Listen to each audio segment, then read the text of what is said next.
Welcome. In this talk, we'll explore the fascinating field of neuromodulation, the science of influencing brain function to promote healing, performance, and mental well-being. Modern neuroscience is giving us tools that allow the brain to be seen not as a fixed organ, but as a dynamic network capable of remarkable things. Through approaches such as neurofeedback, transcranial direct current stimulation, and hyperbaric oxygen, we can now work with the brain's own plasticity to restore balance, improve mood and focus, and optimize mental health. My name is Dr. Frans J, and I lead the Department of Baromedicine at King Ahmad American Mission Hospital in Bahrain, where we integrate neurophysiology, hyperbaric medicine, and personalized care to help individuals recover, adapt, and thrive. Let's begin by looking at how these technologies converge to form a new, integrated model of mental health optimization. So to start, what is modulation as in neuromodulation? It is the intentional adjustment of neural activity to change how the nervous system functions, aiming for therapeutic, restorative, or performance-enhancing effects. In this talk, I would like to explain where this fits into our aviation and diving medical practice from the perspective of its relevance, that is, why do we do it, and resources, how do we do it. This slide represents a pivotal moment in aviation psychiatry, when on the 24th of March 2015, Germanwings Flight 9525 was deliberately crashed by co-pilot Andreas Lubitz, killing all 150 people on board. Lubitz, suffering from severe depression, locked the cabin out of the cockpit and at a speed of 700 km per hour flew the Airbus A320 directly into the French Alps. This tragedy prompted global reforms in pilot mental health screening and cockpit access protocols. Similar events include Egypt Air 990 in 99, Silk Air 185 in 97, and Japan Airlines 350 in 82, each involving pilots struggling with depression or mental illness. These tragedies underscore why mental health support, early intervention, and non-punitive reporting systems are essential for aviation safety. In most professions, we would advise people with mental health challenges to rest, slow down, and avoid stress. In aviation, that advice is impossible to follow.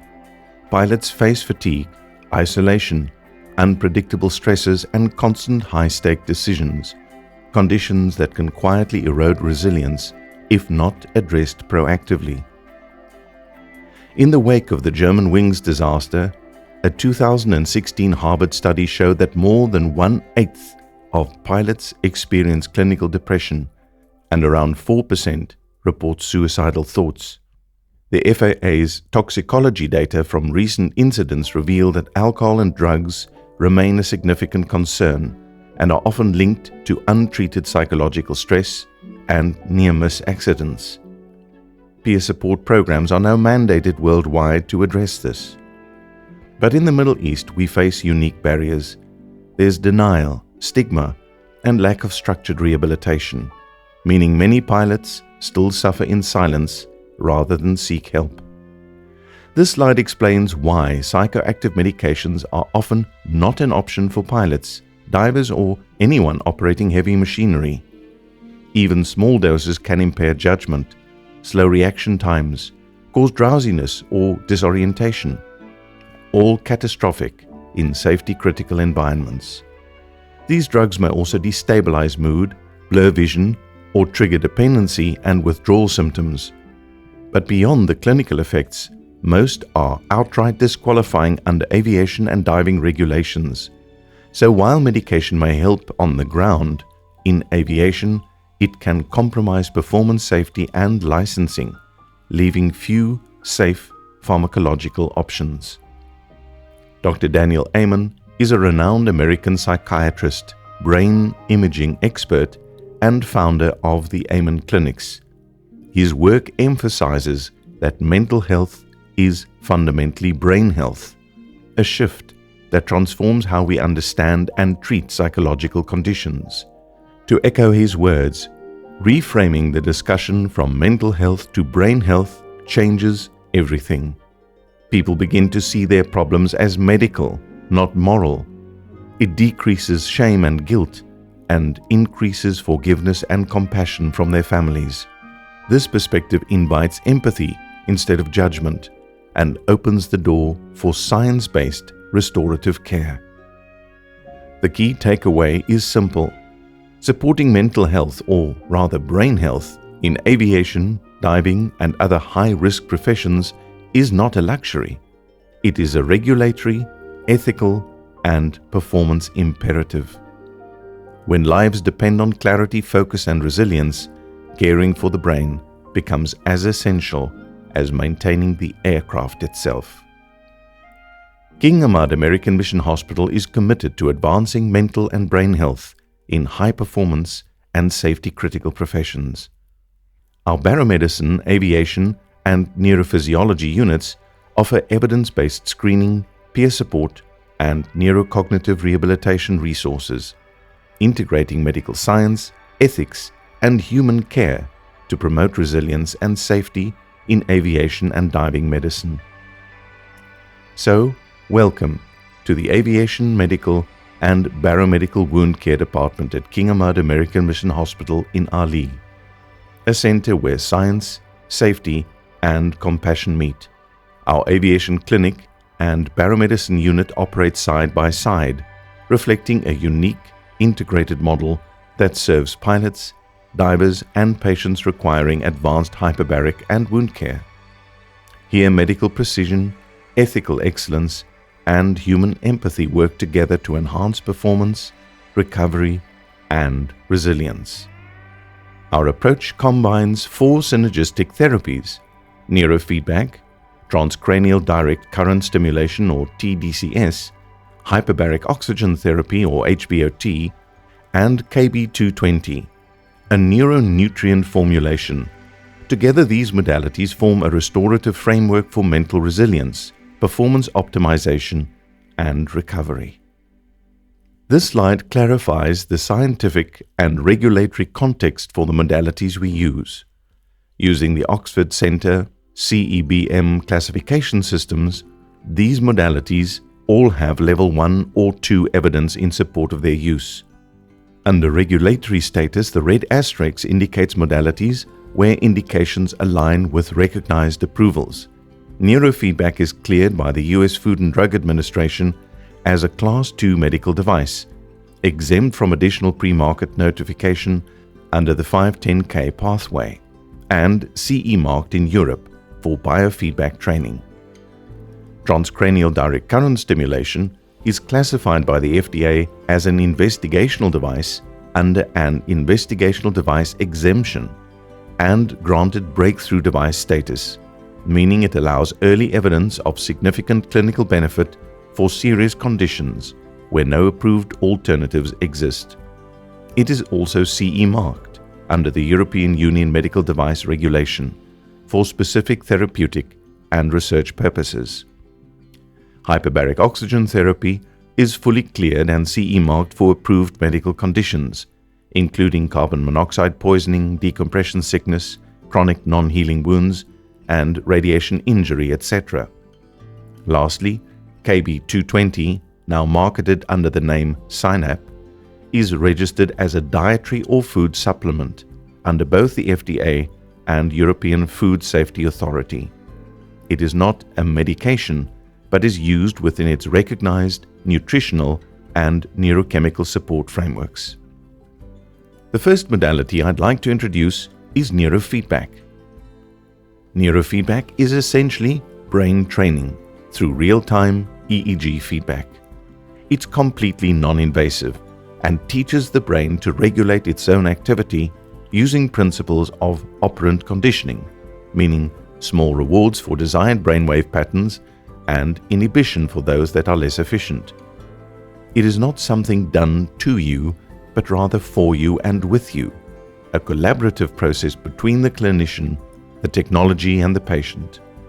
Over 15 to 35 sessions provides enduring enhancement of cognitive performance, emotional regulation, and mental stability, skills essential for aviation, diving, and high-performance medicine. This diagram illustrates how neurofeedback works. Sensors on the scalp measure brainwave activity, which is sent through an amplifier and displayed on a computer. The neurofeedback practitioner monitors these signals and adjusts the training frequencies according to the individual's goals and symptoms. Meanwhile, the client receives real-time feedback through a video game or movie.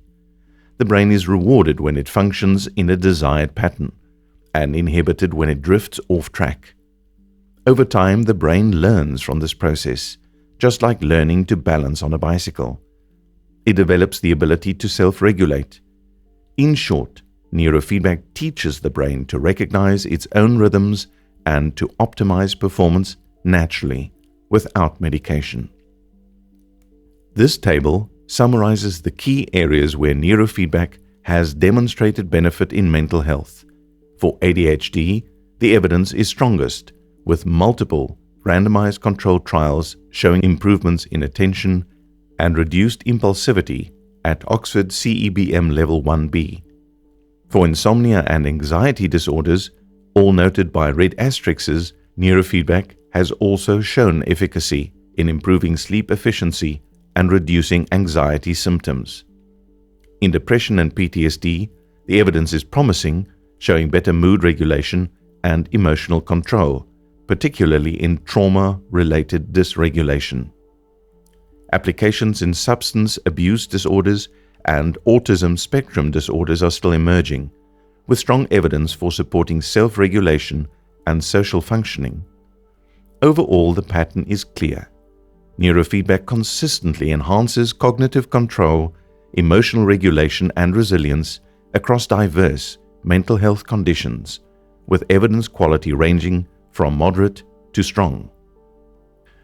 This case highlights the transformation that can occur with structured neurofeedback training. The subject was a 41-year-old psychotherapist who had already received multiple therapies from CBT to hypnotherapy, but continued to struggle with emotional dysregulation, sensory hypersensitivity, mental fatigue, and social withdrawal. After completing neurofeedback, she reported a marked reduction in anxiety, restored composure, and greater emotional resilience. Her thinking became clearer and more creative, with improved mood regulation and focus. Perhaps most meaningfully, she described being able to experience emotions deeply again, without fear or shutdown, and her speech became calmer and more deliberate, reflecting inner stability. This illustrates neurofeedback's potential to restore balance, confidence, and authentic emotional presence, even in individuals already experienced in psychotherapy. Now, it's one thing to say it, it's another to quantify it. Can we do so? And the answer is yes. This diagram shows a standard 1020 EEG system.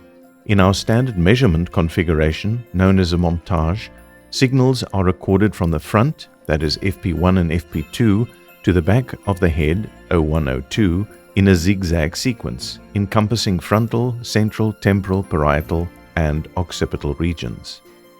So the channels you see on this EEG follow the overlay sequence from front to back. Before neurofeedback on the 13th of March, the EEG shows diffuse, excessive theta, and poorly defined alpha activity, which is typical of cortical underregulation. Waves appear irregular, reflecting variable arousal and reduced focus. After 30 sessions, the EEG becomes more stable and organized. Theta decreases, alpha strengthens, and rhythms show clearer symmetry, signs of improved cortical control and focus.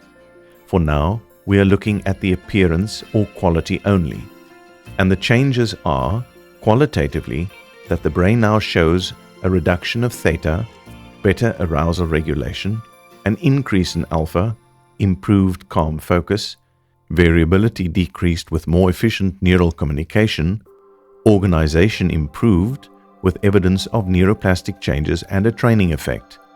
This mirrors the changes in symptoms reported by the subject. Neurofeedback is not new. It has been studied for more than 6 decades, with published literature documenting its applications across clinical, cognitive, and performance domains. Yet for many clinicians, the challenge remains in understanding how to interpret and apply the evidence in practice. For those who'd like to explore this further, here are 3 accessible resources. In The Body Keeps the Score by Bessel van der Kolk, Chapter 19 offers one of the clearest summaries on neurofeedback in trauma recovery. A Symphony in the Brain by Jim Robbins gives a fascinating, although slightly dated, history on how the field developed and its applications. Restoring the Brain is for clinicians, edited by Hanno Kirk, and provides detailed case-based applications across psychiatric and neurological conditions. Let's move on to transcranial direct current stimulation, or tDCS. tDCS delivers a very low electrical current through the scalp, usually targeting the left prefrontal cortex at site F3. It gently modulates brain activity to improve mood, cognition, and emotional regulation. It is painless, safe, and complements neurofeedback in optimizing mental performance and resilience.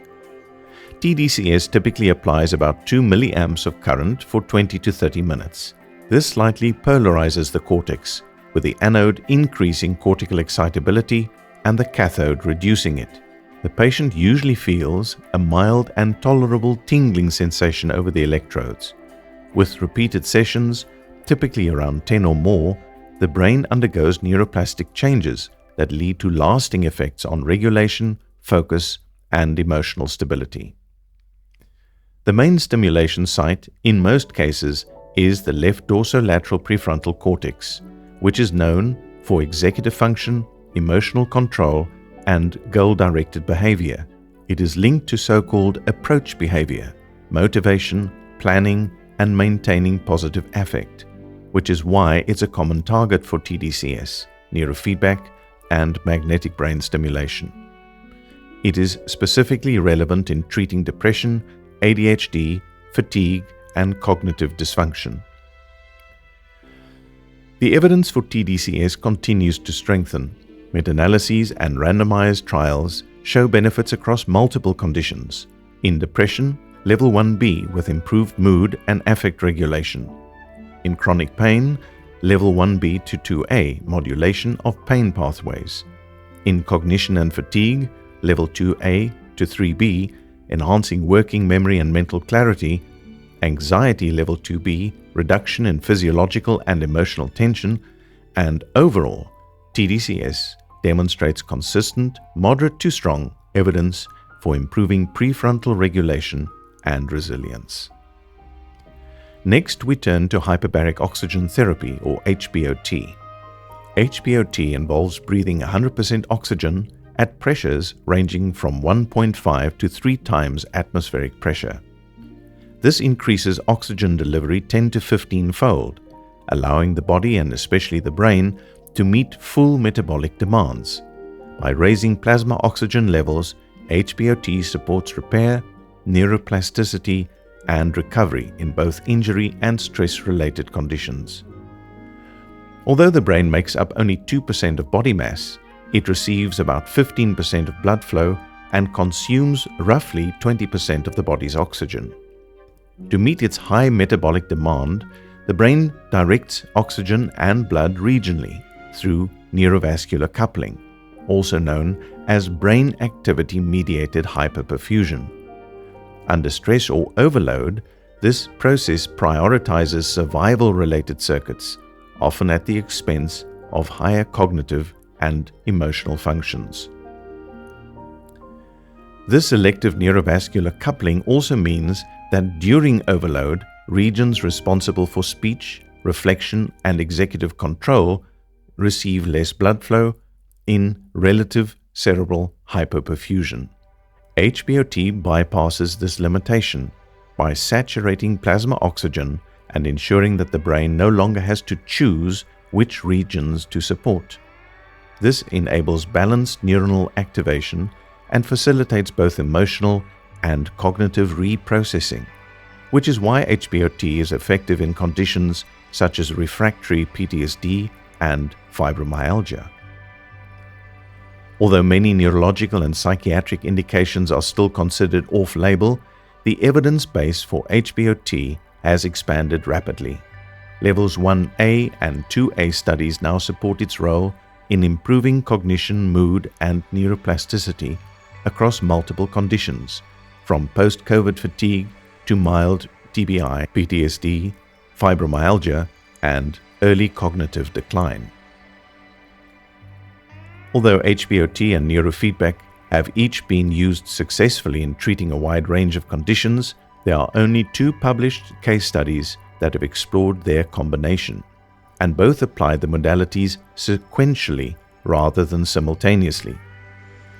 While the reported outcomes were positive, they involved nearly 200 neurofeedback and 300 hyperbaric sessions per case, which is clearly not a feasible regimen. This presentation introduces a novel approach pioneered by our department, the simultaneous application of hyperbaric oxygen therapy and neurofeedback. It represents an intuitively strategic, synergistic, evidence-based model that integrates physiological repair and neurocognitive recovery within a single, efficient therapeutic framework. Here's the team in our department that inaugurated this process on the 9th of August 2024. This is a video of our first patient receiving HBOT.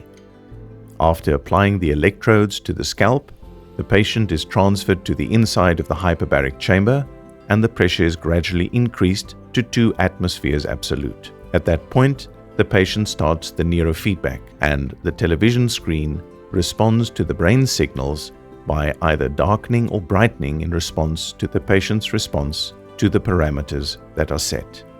These interventions are particularly suited for conditions involving neuroinflammation, dysregulation, or impaired neurovascular function, such as with long COVID, mild TBI and stroke, PTSD, and fibromyalgia. Together they help the brain regain function and better regulation. Lastly, KB220. This is a patented neuroadaptogen developed by research psychiatrist Professor Kenneth Blum. It's designed to restore dopamine balance and support the brain's reward circuitry, enhancing focus, mood stability, and recovery across multiple neuropsychological conditions. I have no commercial or financial interest in KB220 or any related products. This presentation shares independent, evidence-based findings to advance clinical understanding and best practices in brain health interventions. Research on KB220 spans global collaborations addressing addiction, trauma, and cognitive performance. Recent studies, including our own, demonstrates measurable improvements in neural efficiency and cognitive function following KB220 administration. KB220 functions as a neuronutrient adaptogen. It helps normalize the brain's chemical ecosystem, particularly dopamine, serotonin, GABA, and endorphins, thereby supporting both emotional and cognitive function and recovery. KB220 enhances dopaminergic signaling and restores balance between excitatory and inhibitory systems. The result is steadier mood, sharper focus, and greater motivation. Importantly, it is not a controlled substance, and it is not a stimulant. It is a regulator. By recalibrating the brain's main transmitter systems, dopamine for drive, serotonin for mood, GABA for calm, and endorphins for a sense of well-being, KB220 promotes a better synchronized reward cascade and sustained mental energy. The GARS, or Genetic Addiction Risk Score, is part of the KB220 research landscape. GARS identifies genetic vulnerabilities in dopamine and serotonin pathways.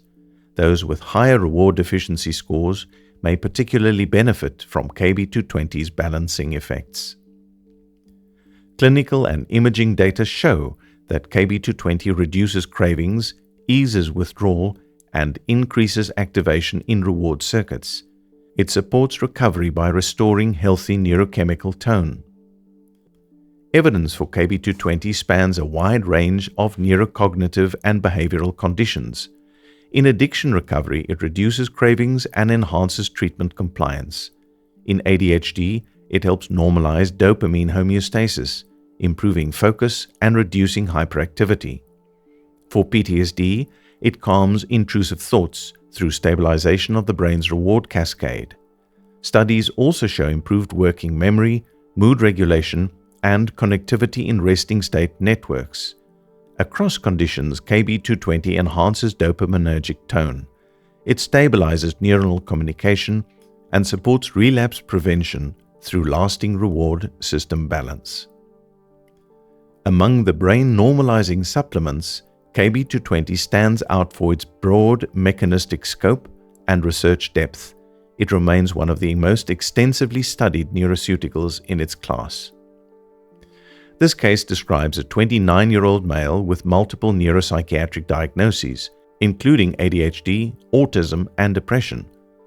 And he was struggling with poor focus, impulsivity, and emotional dysregulation. A single dose of KB220 was introduced while under EEG surveillance to record quantifiable neurophysiological findings. EEG recordings were taken immediately before and 1 hour after the administration of KB220. The subject remained seated with the electrodes in place, ensuring identical recording conditions and eliminating setup-related variability. This shows the so-called power spectral density curve, which represents the distribution of brainwave energy across frequency bands. Each peak corresponds to a dominant rhythm within the delta, theta, alpha, beta, and high beta range, which reflects different functional states from deep sleep to focused attention. The height of each peak indicates the relative power within the frequency band. By tracking shifts, we can objectively quantify changes in arousal, relaxation, and cortical activation. Here we see again the International 1020 electrode placement system used to determine the spectral signature of each underlying cortical region, for example, over the prefrontal cortex areas.